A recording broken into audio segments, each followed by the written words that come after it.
तो next topic है हमारा संविधान की विशेषताएं, जिसको बोलते हैं प्रॉपर्टीज़ ऑफ कॉन्स्टिट्यूशन इंग्लिश में। ठीक है, तो हमारी क्या संविधान की क्या विशेषताएं हैं वो सब हम यहाँ पढ़ेंगे आज। जैसे जब भारतीय स्वतंत्रता अधिनियम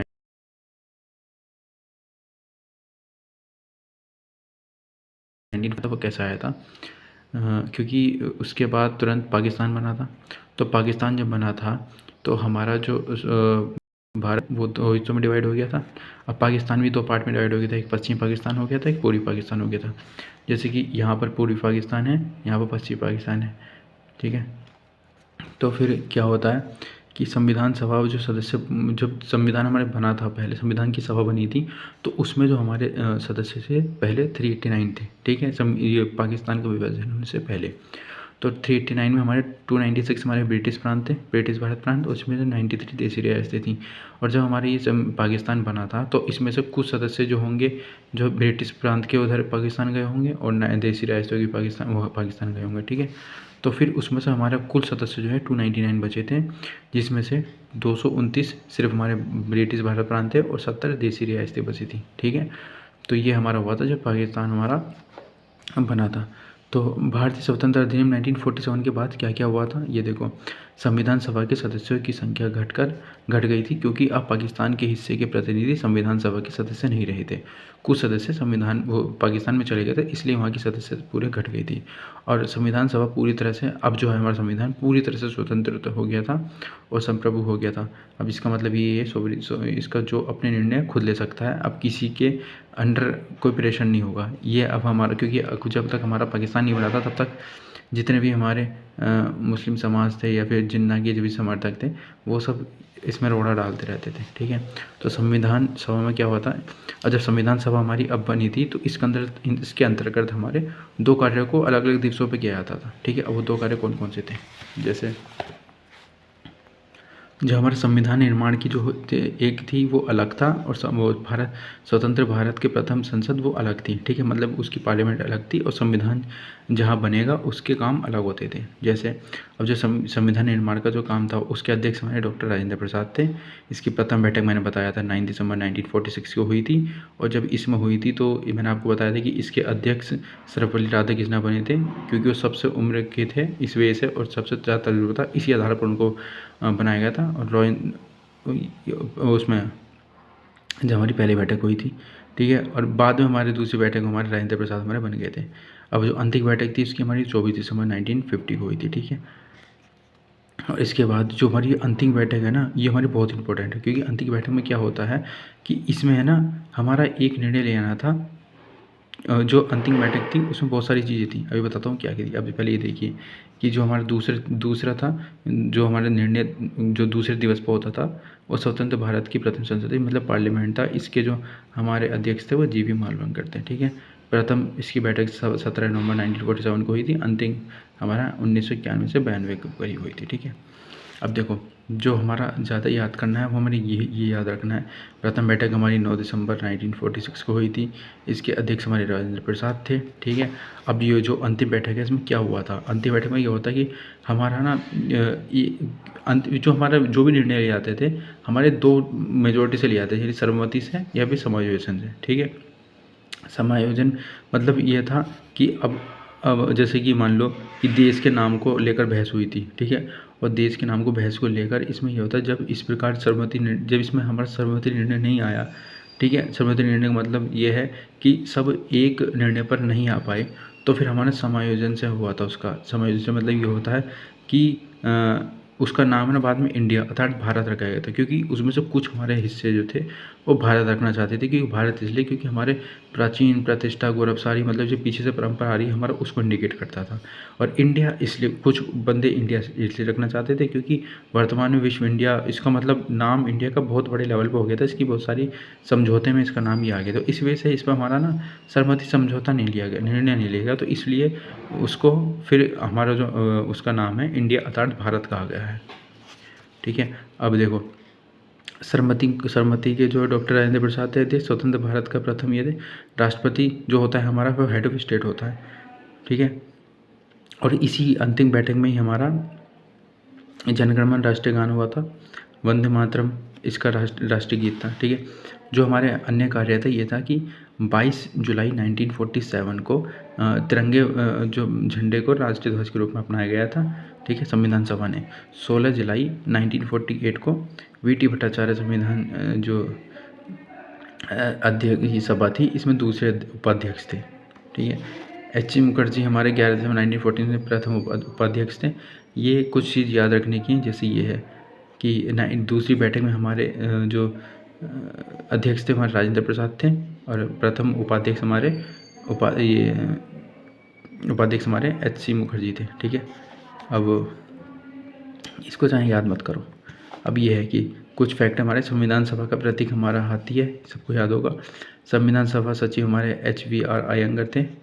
चीफ ड्राफ्टमैन हमारे LN मुखर्जी थे, और संवैधानिक सलाहकार BN राव थे। ये BN राव है। ठीक है, अब कुछ बातें ये हैं कि जो हमारे संविधान को कुल समय जो लगा था बनने में, वो 2 साल 11 महीने 18 दिन लगे थे। दिख नहीं रहा हो तो यहाँ लिख जाए 2 वर्ष 11 माह 18 दिन। ठीक है, 284 बंदों ने इस पर सिग्नेचर किया था, मेंबर्स ने।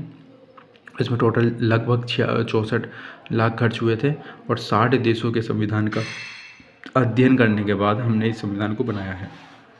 ठीक है, और इसमें हमारी पूरी जो कार्यप्रणाली था, इसमें हमारे 53,000 व्यक्तियों ने इसको देखा था, संपूर्ण कार्यप्रणाली को।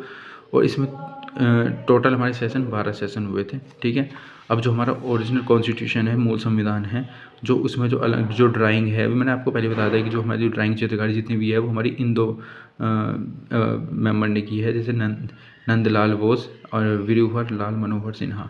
ये है जिन्होंने हमारे इसमें जो थोड़ी बहुत भी चित्रकारी दिखेगी, वो इनके बदौलत दिखेगी।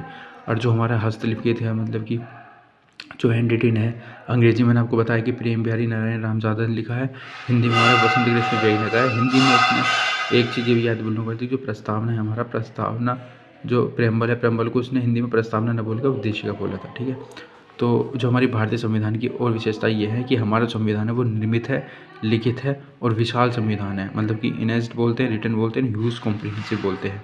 ठीक है, अब ये क्यों है वो आपको यहाँ बताता हूँ। देखो,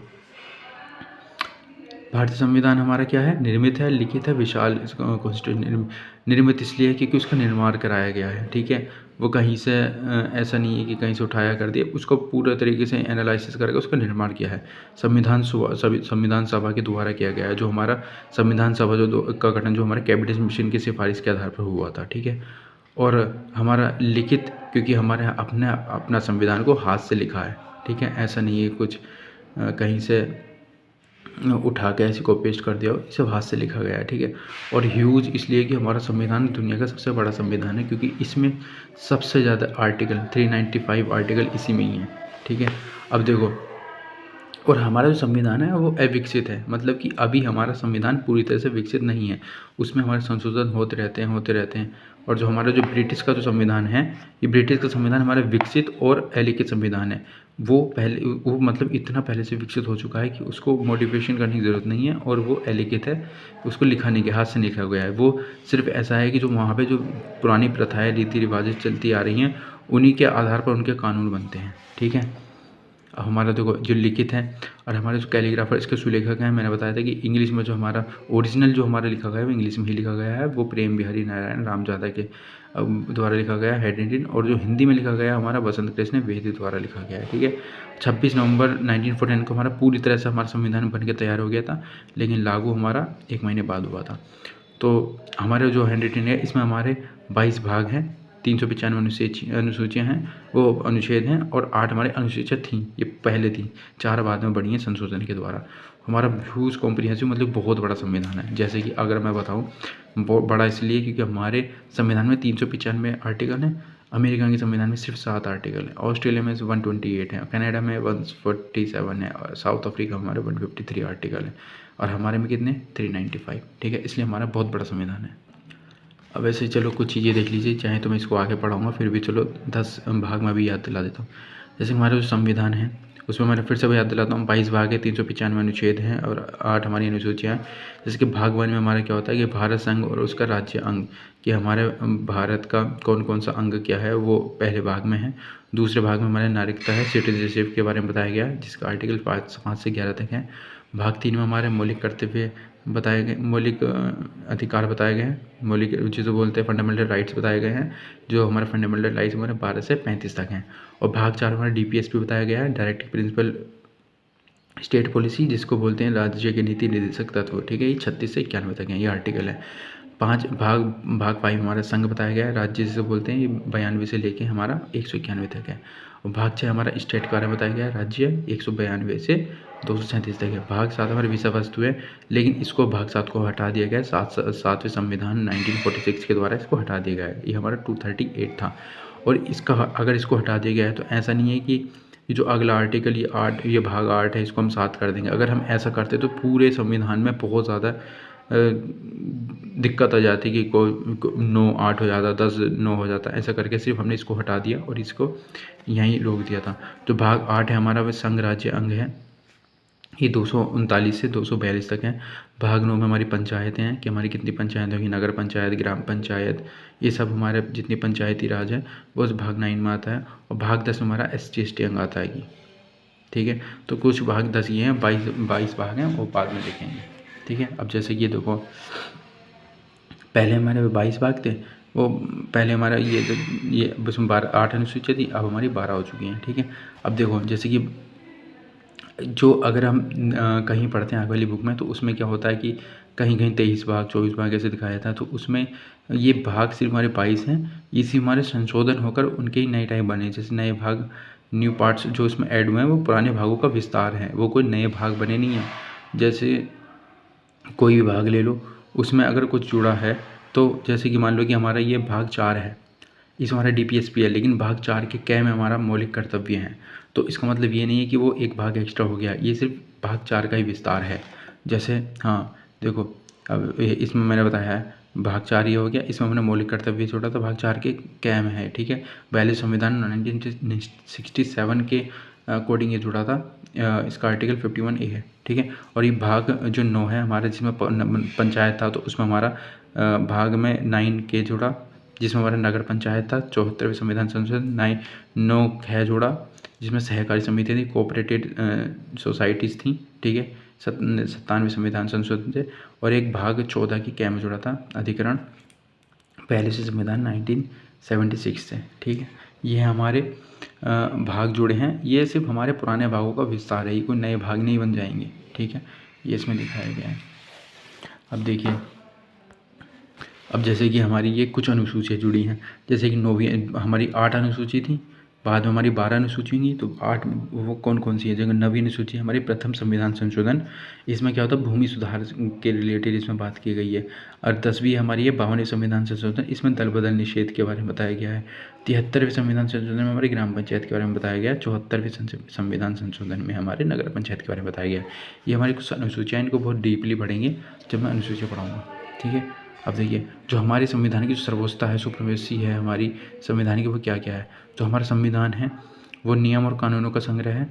जो भी देश का पूरा शासन जो चलेगा वो हमारे सिर्फ संविधान के ही अकॉर्डिंग चलेगा। इसके विरुद्ध कोई भी जाएगा तो उसके लिए बहुत गलत चीज़ हो जाएंगी, मतलब दंड दिया जाता है उसको। जैसे कि हमारे संविधान की सर्वोच्चता ये है कि हमारे संविधान में विधायिका है, जिसको लेजिस्लेचर बोलते हैं, कार्यपालिका है, एग्जीक्यूटिव बोलते हैं, न्यायपालिका है। विधायिका क्या होती है, हमारे जो नियम कानून बनाती है। कार्यपालिका ये नियम कानून को लागू करवाती है। न्यायपालिका उसमें कुछ गलतियाँ कोई कर देता है, उसको न्याय दिलवा देती है, ठीक है। अब देखिए, जो हमारा ये संविधान है हमारा, ये प्रोफेसर डाइसी के रूल के अकॉर्डिंग है। इसमें उन्होंने ये कहा था कि कोई भी हमारा संविधान से ऊपर नहीं है, ठीक है। ये उन्होंने प्रोफेसर डाइसी ने बोला था, ये इंग्लैंड के प्रोफेसर थे, ठीक है। संविधान, हमारा संविधान देश का सर्वोच्च संविधान है, सुप्रीम लॉ उसको बोलते हैं। कोई भी कानून या आदेश संविधान के विरुद्ध जारी नहीं किया जा सकता। उसका प्रोसीजर होता है, विधायिका होती है जहाँ पर ये सब कानून बनते हैं। कोई भी कानून संविधान के आधारभूत ढांचे के विरुद्ध होगा तो वो माना नहीं जाएगा। केशव भारती केस में क्या हुआ था, इसी केस में ये रूल आया था कि कोई भी कानून बनेगा तो वो हमारा उसी के अंडर बनेगा, कोई उसके विरुद्ध नहीं बनेगा। सरकार के सभी अंग क्या हैं, सरकार के 3 अंग हैं, लेजिस्लेचर, एग्जीक्यूटिव और जुडिशरी, ठीक है। हमारे संविधान की विशेषताएं हैं, जैसे कि संविधान निर्मित है, लिखित है, विशाल संविधान है, ठीक है। संविधान की सर्वोच्चता है, ठीक है, सुपरमेसी है। संविधान हमारा अनियमितता और संयमता का मिश्रण है, मतलब कि कठोरता है, लचील, इसमें संविधान में कठोरता भी है, लचीलापन भी है। मतलब कि कुछ संविधान में जो संशोधन होगा बहुत ही कठिन होगा, कुछ संविधान में बहुत ही आसानी से संशोधन हो जाते हैं। जैसे कि हमारा अगर मान लो कि किस किस में हमारी कठोरता से संशोधन होता है, जिसको अमेंडमेंट बोलते हैं हम, जिस संशोधन में करना बहुत कठिन होता है। जैसे कि विशिष्ट, उसके लिए ना हमें विशिष्ट बहुमत से संशोधन हो, जैसे कि उसके लिए स्पेशल मेजोरिटी की ज़रूरत होती है कुछ संविधान के लिए, और अधिराज्यों की सहमति की ज़रूरत होती है। कुछ प्रोविज़न ऐसे होते हैं जिसमें संशोधन करना बहुत कठिन होता है। और फ्लेक्सिबिलिटी में कुछ संविधान में क्या होता है कि उसके लिए सिर्फ जनरल मेजोरिटी, साधारण बहुमत से ही संशोधन हो जाता है। कुछ ऐसे प्रोविज़न होते हैं जिनमें संशोधन आसान करना होता है। ये सब हमारा फ्लेक्सिबिलिटी उसके लिए है कि हमारे संविधान में जो किस किस चीज़ का मिश्रण है। कुछ संविधान बहुत कठिनाई से अमेंडमेंट होता है, इसमें किसी में बहुत आसानी से हो जाता है। जैसे कि अब हमारे जो टाइप्स ऑफ मेजोरिटी हैं वो 3 टाइप की होती हैं। जो हमारे संशोधन होगा वो इन 3 टाइप से ही होगा। जैसे कि पहली होती है साधारण बहुमत, जिसको जनरल मेजोरिटी बोलते हैं। दूसरा प्रभावी बहुमत, जिसको इफेक्टिव मेजोरिटी बोलते हैं। तीसरा विशिष्ट बहुमत, जिसको हम स्पेसिफिक या फिर स्पेशल मेजोरिटी बोलते हैं। और ये भी हमारे 3 टाइप की मेजोरिटी होती हैं, कि फर्स्ट टाइप स्पेशल मेजोरिटी, ये 3 टाइप की होती है, आगे बताएंगे, ठीक है। अब जैसे कि एक होता है, मान लीजिए राज्यसभा में हमारे कुल सदस्य 245 हैं। अब इसमें कोई विधेयक पास होना है तो साधारण बहुमत से होना है। तो उसमें क्या होता है, जैसे कि हमारे 245 में से 240 हमारे प्रेजेंट हैं, और मतदान के लिए 238 मान लो, इसे कैलकुलेशन आसानी होगी, 238 है, ठीक है। मतदान के लिए 238 है। तो इसमें क्या होता है कि हमारे साधारण बहुमत में क्या होता है कि जिसने हमारा मतदान किया है उसका हम अगर 50% में 1 जोड़ देंगे तो हमारा वो ज़्यादा मेजोरिटी हो जाएगी। जैसे कि मान लो कि हमने 238 हमने वोट डाले थे, उसमें से हमने फिर 2 से डिवाइड किया तो 119 आया, उसमें 1 जोड़ा तो 120 वोट। अगर 120 वोट मिलते हैं तो विधेयक पास होगा, जिसको हम साधारण बहुमत के अंदर हो जाएगा, ठीक है। अब साधारण बहुमत से हमारे कौन कौन से किस किस में संशोधन कर सकते हैं, आर्टिकल 2, 3, 5, 4 में संशोधन कर सकते हैं, आर्टिकल 169 में कर सकते हैं। 169 में विधान परिषद है, जिसमें हम किसी जहाँ पर विधानसभा नहीं है वहाँ पर नई विधानसभा का हम गठन कर सकते हैं। जहाँ पर विधानसभा है हम वहाँ पर विधानसभा की समाप्ति कर सकते हैं। ये सब हमारा साधारण बहुमत से हो जाता है, ठीक है। अब इसमें क्या होता है, एक है कि दूसरी अनुसूची में संसद में जितने भी पदाधिकारी हैं उनके वेतन भत्ते और पेंशन की जो बारे में रिलेटेड जो भी हमारा अमेंडमेंट होगा वो इस साधारण बहुमत से हो जाएगा। एक गणपूर्ति का भी है, आर्टिकल 103 कोरा में इसमें, तो वो आर्टिकल 106 में संसद के सदस्यों के वेतन के बारे में, ठीक है। 105 में संसद का सदस्यों के विशेष अधिकार के बारे में है। अनुच्छेद 5 से 11 में हमारे नागरिकता संबंधी प्रावधान है, जो मेरी साधारण बहुमत से हमारा अमेंडमेंट हो सकता है उनमें। 240 में हमारा राज्य संघ क्षेत्र हमारा यूटी से रिलेटेड है। 327 में चुनाव से संबंधित प्रावधान है। ये सब हमारे साधारण बहुमत से हो जाएंगे, ठीक है, जिसको हम जनरल मेजोरिटी बोलते हैं। अब एक होता है विधेयक पास हमारा जो प्रभावी बहुमत से हो जाए, जिसको मतलब इफेक्टिव मेजोरिटी बोलते हैं। इफेक्टिव मेजोरिटी में क्या होता है, मान लो कि राज्यसभा में 245 हमारे सदस्य हैं, जिसमें से हमारे उपस्थित हुए हैं 240, ठीक है, और जिसमें से हमारे 238 ने हमारा मतदान दिया है। और इसमें से क्या होता है कि जो हमारा कुछ हमारे पद हैं जो खाली रह गए, खाली रहने का कारण किसी की मृत्यु हो जाती है, कोई अपना त्याग पत्र देता है, कोई किसी का निर्वाचन रद्द हो जाता है, तो मतलब कि 5 जैसे कि मान लो कि हमारे वैकेंसी खाली रह गई। तो इसमें क्या होता है, इफेक्टिव मेजोरिटी में क्या होता है, जो हमारे कुल जितने भी सदस्य हैं उसमें से हमारा जो रिक्त स्थान है वो माइनस कर दो। जैसे कि 245 हमारे टोटल थे, इसमें से इतने हमारे खाली रिक्त हैं तो माइनस कर दिया, तो हमारे 240 मेजोरिटी आ गई। अब इसमें क्या होता है कि अगर हम डिवाइड 50% + 1 करेंगे तब हमारा जो भी बच के आएगा वो उसे हम इफेक्टिव मेजोरिटी बोलते हैं। जैसे कि हमारे 245 में से 5 हमारे एब्सेंट थे, तो उसमें से 240/2 करा +1 करा तो 121 अगर हमारी मेजोरिटी आ जाती है तो उसको हम इफेक्टिव मेजोरिटी बोलते हैं, ठीक है। अब इसमें क्या होता है, इसमें हमारे इनमें संशोधन हो सकता है। जैसे कि मान लो कि संसद के 7 पदाधिकारी ऑफिसर को हटाया जाना, जैसे लोकसभा है इसके अध्यक्ष उपाध्यक्ष को हटाना, जिसको स्पीकर वाइस स्पीकर बोलते हैं, विधानसभा के अध्यक्ष उपाध्यक्ष को हटाना, ऐसे सिर्फ कितने पद भरे हैं उनका जो इसका फिर से शॉर्ट में ये है कि जितने भी पद भरे हैं उसका 50% करो और +1 करें, तब हमारा प्रभावी मत यानी इफेक्टिव मेजोरिटी होता है। और एक होता है हमारा, इससे हम राज्यसभा के उपसभापति को हटा सकते हैं, विधानसभा के सभापति उपसभापति के बारे में है, ठीक है। अब मान लो कि स्पेशल मेजॉरिटी क्या बोलती है, जिसको विशेष बहुमत बोलते हैं। ये हमारे 3 टाइप के होते हैं। जैसे पहला टाइप ये है कि मान लो कि राज्यसभा में हमारे 245 सदस्य हैं, जिसमें से 240 हमारे प्रेजेंट हैं, 210 ने मतदान किया है। तो इसमें जो होता है, जितने भी हमारा मतदान किया है उसका हम 2/3 करेंगे तो 140 सदस्य आ गए। अब जब ये आ जाएगा तो हमारा स्पेशल मेजॉरिटी मतलब फर्स्ट टाइप हो जाएगा। फर्स्ट टाइप में हमारा क्या क्या कर सकते हैं, जैसे कि राज्य सूची के विषय में हम संसद के कानून बना सकते हैं। ये हमारे स्पेशल मेजॉरिटी के पहले टाइप से हो जाएगा। और आर्टिकल 312 में अखिल भारतीय सेवा यानी ऑल इंडिया सर्विस के बारे में बताया गया। तो ये हमारा सिंपल स्पेशल मेजॉरिटी के फर्स्ट टाइप से हो जाएगा। अब ये और सेकंड टाइप क्या होता है हमारा, मान लो कि हमारे उपस्थित और मतदान करने वाले संख्याओं का 2/3 जिनकी कुल सदस्य संख्या आधे से कम ना हो।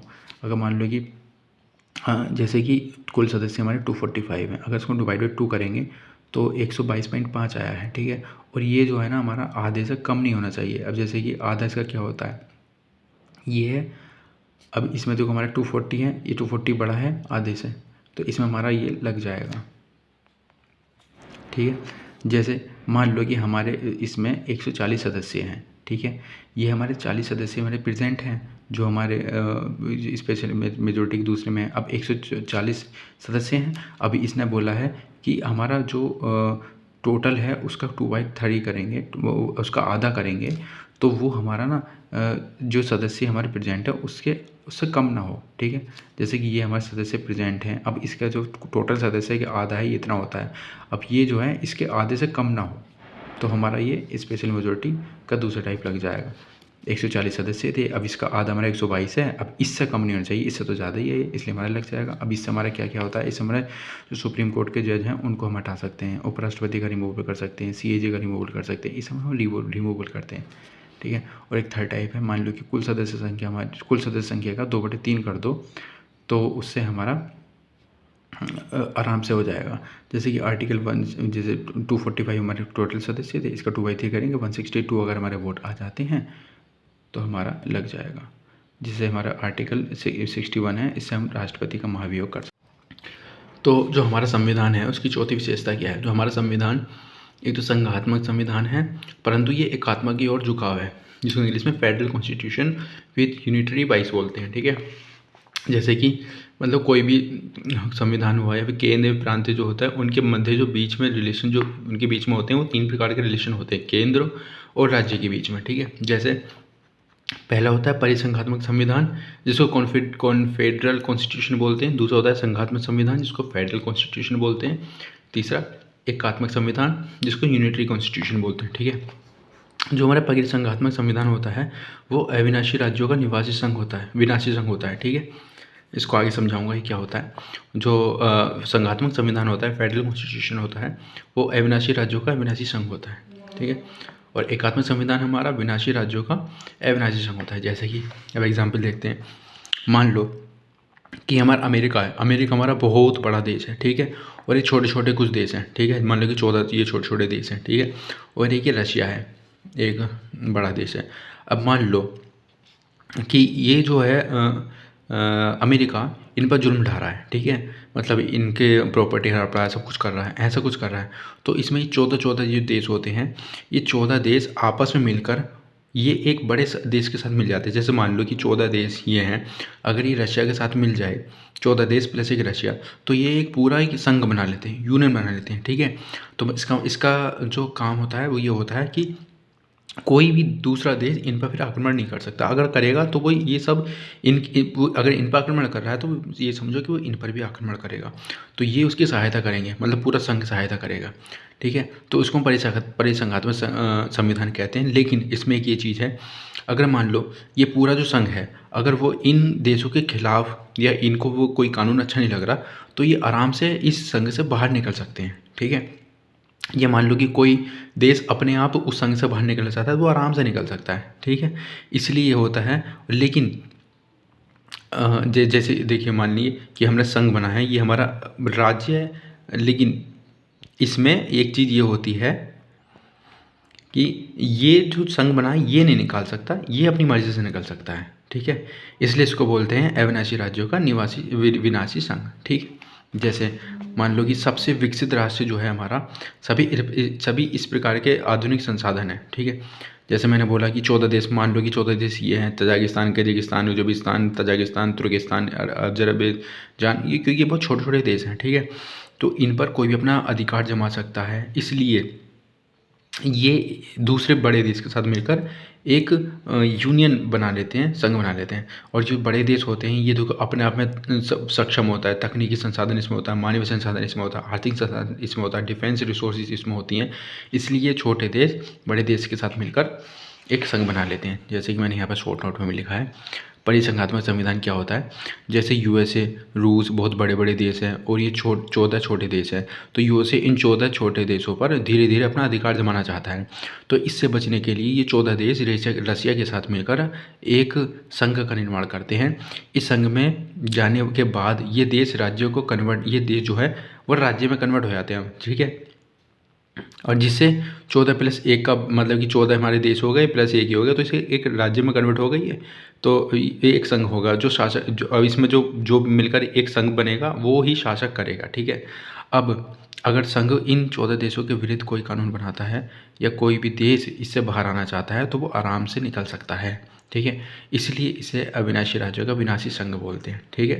अब देखो इसमें बार बार ये राज्य राज्य इसलिए बोला गया है क्योंकि 14 देश एक बड़े देश के साथ मिलकर जो संघ बनता है उसको हम राज्य ही बोलते हैं, ठीक है। ये एक राज्य में, फिर ये देश ना राज्य में कन्वर्ट हो जाते हैं, ठीक है।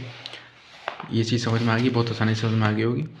अब देखो जैसे 14 देश ने संघ बनाया रूस के साथ मिलकर, तो इसको परिसंघ बोल दिया, यानी कॉन्फेडरल बोल दिया है, 14+1 देश। अब दो तरह के विषय होते हैं इसमें, एक संघीय विषय होता है, एक राज्य विषय होता है, जो यूनियन सब्जेक्ट और एक राज्य सब्जेक्ट। तो एक संघीय विषय में क्या होता है, यानी इसमें युद्ध एवं शांति, विदेशी मामलों पर संचार, यहाँ पर कुछ कानून बनाए जाते हैं, ठीक है। राज्य विषय क्या होता है, जो दिवाली मामले हो गए, फौजदारी मामले हो गए, लॉ एंड ऑर्डर हो गया, एजुकेशन मामले, इन पर कानून बनाए जाते हैं। तो इन पर ये खुद शासन करते हैं, ठीक है। अब जैसे कि मान लो कि एग्रीमेंट क्या होता है, राज्य नेशन जब चाहे तब संघ से अलग हो सकता है, इनका एग्रीमेंट होता है कि हम तब अपना संघ बनाएंगे, राज्य बनाएंगे तब जब हम अपने मन से चाहें तभी कोई बाहर निकल सकते। जैसे मान लो कि ये स्टेट हो गए बहुत सारे, ये मिलकर पूरा एक यूनियन बनाते हैं, ये बाद में जो देश है ये राज्य में कन्वर्ट हो जाते हैं। अब तो अविनाशी राज्यों का विनाशी संघ मतलब क्या होता है, राज्यों का विनाश नहीं हो सकता, संघ का विनाश हो सकता है। इसमें कभी भी राज्यों का विनाश नहीं होगा, पूरे संघ का विनाश हो सकता है क्योंकि वो बिखर सकती है। अगर सब देश अपने आप निकलना चाहें तो सब निकल सकते हैं, इससे संघ का विनाश हो जाएगा, लेकिन राज्य का विनाश नहीं होगा। दिसंबर 1991 में अस्थाना घोषणा में सोवियत संघ विघटन हुआ था। इसी के अकॉर्डिंग यूएसएसआर का गठन हुआ था, ठीक है। अब देखो अब क्या होता है, हमारा संघात्मक व्यवस्था क्या होता है, फेडरल सिस्टम क्या होता है। इसमें क्या होता है, इसमें भी ये होता है कि अब देखो एक जैसे ही हमारा फेडरल सिस्टम आ गया, इसका मतलब ये क्या होता है कि अविनाशी राज्यों का अविनाशी संघ। इसमें क्या होता है कि राज्य अगर संघ बन गया है यूनियन, तो अब ना तो राज्य अपनी मर्जी से आ सकता है ना वो संघ टूट सकता है, ठीक है। अब जैसे मान लो यहाँ देखिए, जैसे कोई इसमें क्या होता है, ठीक है। अब जैसे कि हमारा जो संविधान है वो संघात्मक संविधान भी है, क्योंकि इसमें क्या होता है कि अगर हमारा कोई भी हिस्से को हमने अपने अंडर ले लिया है तो वो अपनी मर्जी से बाहर नहीं जा सकता है, ना ही वो हमारे देश के विरुद्ध कानून बना सकता है। जैसे सिक्किम हुआ, वो हमने अपने अंडर लिया, वो अब अपनी मर्जी से बाहर नहीं निकल सकता। तो ये मतलब होता है संघात्मक पर। जैसे अब उसके क्या क्या अधिकार होते हैं, स्टेट क्या होता है, जो मूल अधिकार होते हैं, दिवाली मामले होते हैं, फौजदारी मामले होते हैं, लॉ एंड ऑर्डर होते हैं, ये सब हमारे उसी में आते हैं। फिर दूसरा, और ये सभी मिलकर एक यूनियन बना रहे हैं, ठीक है। और इन यूनियन का सब्जेक्ट क्या होता है, डिफेंस होता है, फॉरेन पीस होता है, फॉरेन अफेयर्स होता है, एटॉमिक एनर्जी होता है, रेलवे होता है, ये सब होता है। अब इसमें एग्रीमेंट क्या होता है, जब ये संघात्मक संघ बनता है हमारा, इसमें ये होता है राज्यों को संघ से अलग होने का कोई अधिकार नहीं होता। कोई भी राज्य संघ से अलग नहीं होगा, एक बार अगर उसके अंदर आ गया तो बाहर नहीं जा सकता। और संघात्मक संविधान को क्या है, देखो जिन देशों में संघात्मक संविधान होता है तो उन देशों का लिखित संविधान होता है, जैसे कि हमारा लिखित संविधान है, ठीक है। शक्तियों का पृथक्करण होगा, सेपरेशन ऑफ पावर होती है, तो उसमें section of separation of power union और स्टेट वाइज बढ़ती है, ठीक है। जैसे संघ सूची हो गया, यूनियन लिस्ट हो गया, संघ राज्य सूची हो गया, स्टेट लिस्ट हो गया। और इसमें स्वतंत्र व शक्तिशाली न्यायपालिका होती है, इंडिपेंडेंट एंड पावरफुल जुडिशरी होती है, संविधान की सर्वोच्चता होती है, सुप्रीमेसी ऑफ सब कॉन्स्टिट्यूशन होता है। अब क्या होता है, सातवीं, देखो सेपरेशन ऑफ पावर में क्या, सातवीं अनुसूची में इनको हम 3 भागों में बांटा गया है। ये संघ सूची के इसमें 100 विषय हैं, राज्य सूची के 61 विषय हैं, समवर्ती सूची के 5 विषय। ये बहुत इंपॉर्टेंट है कि संघ सूची में कितने विषय हैं, ये ऐसा आता है, राज्य सूची में कितने विषय हैं। यानी ये मान लो कि पहले जो था ना, हमारे राज्य सूची में 66 विषय हुआ करते थे, लेकिन उसमें से 5 विषय को हमने समवर्ती सूची में भेज दिया था। ये भी याद करने वाली चीज़ है। जैसे भाग 11 में क्या, केंद्र में राज्य संबंध है, विधायी प्रशासनिक, ये आर्टिकल इसमें आते हैं। अब देखो हमारा जो संविधान में एकात्मक संविधान, मतलब इसकी ओर झुकाव भी इसका ज़्यादा है, क्योंकि इसमें क्या होता है, विनाशी राज्यों का अविनाशी संघ होता है। जैसे मान लो कि कोई एक विनाशी राज्य है जिसका कोई नामो निशान मिटने वाला है, अगर वो हमारे साथ यूनियन में आ जाता है तो वो भी एक शक्तिशाली देश माना जाएगा। जैसे कोई भी, जैसे कि मान लो कि पहले हमारा कश्मीर था, तो कश्मीर में क्या था कि उसको कोई भी आकर धोखे डाल रहा था, धो जा रहा था, कोई कुछ नहीं कर रहा था, लेकिन जैसे ही कश्मीर को हमारा संविधान एकात्मक संविधान की ओर भी झुका हुआ है, ठीक है। मतलब कि विनाशी राज्यों का विनाशी संघ है। इसमें मैंने बताया ही है कि जो भी राज्य है बहुत कमज़ोर होता है, ठीक है, अगर वो कोई किसी पे प्रताड़ना कर रहा है, कुछ भी कर रहा है, तो वो एक हमारे साथ या किसी संघ के साथ अगर मिल जाता है तो वो एक शक्तिशाली राज्य बन जाता है, ठीक है। तो इसमें क्या होता है कि जैसे कि मान लो कि क्योंकि राज्यों का निर्माण ही संघ की इच्छा पर होता है, यहाँ पर वो बाहर नहीं निकल सकता है, क्योंकि अविनाशी राज्यों का अविनाशी संघ होता है, बाहर नहीं निकल सकता क्योंकि वो उनकी इच्छा पर ही उनका निर्माण होता है। अगर वो चाहें तो ही अंदर आ सकते हैं। जैसे कि मान लो मैंने बताया था कि कश्मीर, अगर पहले कश्मीर पर सब जुल्म ढा रहे थे, ठीक है, पाकिस्तान बाबर आ गया, वहाँ पर मारपीट करके जा रहा था, लेकिन जैसे ही वो भारत का हिस्सा बना तो अब वो शक्तिशाली देश का हिस्सा बन चुका है। अब पाकिस्तान उस पर कुछ नहीं कर सकता, अगर वो कुछ करेगा तो मतलब कि भारत पर हाथ उठा रहा है, तो इसलिए ये मतलब होता है। और फिर वो अगर वो 1 वर्ष के अंदर मिल गया है तो फिर वो बाहर नहीं जा सकता है राज्य, ठीक है। इसलिए बोलता है क्योंकि राज्यों का निर्माण ही संघ की इच्छा पर होता है, ठीक है। अब देखो संघ, इसमें क्या क्या होता है, संघ को राज्य की सीमाओं में परिवर्तन, नाम में परिवर्तन, क्षेत्र में परिवर्तन, नए राज्यों का गठन, पुराने राज्यों का समाप्त कर सकता है। ये सब कुछ संघ कर सकता है। आर्टिकल 1, 2, 3, 4 में यही सब प्रावधान है, ठीक है। अवशिष्ट नियम के कुछ लेजिस्लेटिव पावर हैं जो संघ के पास होती हैं। केंद्र और राज्यों का राज्यपाल की नियुक्ति ये भी संघ करता है। राष्ट्रपाल शासन, राज्यों का संघ से अलग होने का कोई अधिकार नहीं है। दोहरी नागरिकता नहीं होती है। दोहरी नागरिकता का मतलब ये है कि राज्य की अलग नागरिकता नहीं होगी, पूरे देश की नागरिकता होगी, एक नागरिकता होती है।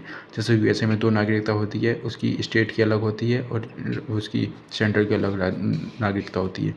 दोहरी नागरिकता नहीं होती, ठीक है। राज्यों के लिए एक प्रथम उसमें संविधान नहीं होता, राज्यों के लिए कोई अलग संविधान नहीं है, जो एक संविधान है पूरे सबके लिए है। राज्यसभा में समान प्रतिनिधित्व होता है। संविधान संपूर्ण प्रभुत्व संपन्न होता है, ठीक है, अपने निर्णय खुद ले सकता है। धर्मनिरपेक्ष राज्य होता है, सभी धर्म का सभी धर्म को मानते हैं। ये लोकतांत्रिक गणराज्य है। यहाँ पे इलेक्शन से प्रतिनिधि चुना जाता है। संसदीय व्यवस्था है, संसदीय प्रभुत्व व न्यायिक सर्वोच्चता में समत्वय। अब देखिए, अब ये इसका थोड़ा सा वो हमने अब तक क्या उसमें पढ़ा है, संविधान की विशेषताएं में। पहला हमने पढ़ा है कि हमारा संविधान निर्मित है, लिखित है और विशाल संविधान है, ठीक है। निर्मित कैसा है, क्योंकि अविकसित संविधान है, क्योंकि इसमें बहुत सारे संशोधन अभी हो रहे हैं, ठीक है। और शासन व्यवस्था के स्वरूप में परिवर्तन, सब कुछ हो रहा है। लिखित है क्योंकि कैलीग्राफर से लेकर हिंदी में इसका वसंत कृष्ण विवेक है, अंग्रेजी में प्रेम बिहारी नारायण रामजादा है। विशाल है, 22 भाग हैं, 395 अनुच्छेद हैं, 12 अनुसूचियाँ हैं। हमारा संविधान अविकसित और लिखित संविधान की श्रेणी में आता है, मैंने बता दिया है, क्योंकि अभी तक पूरा विकसित नहीं है। संविधान की सर्वोच्चता है, सुप्रीमेसी ऑफ कॉन्स्टिट्यूशन है। संविधान एक बृहद कानूनी दस्तावेज है, कानून की पूरा। इसमें 3 हमारी पिलर हैं, एक विधायिका, कार्यपालिका, न्यायपालिका।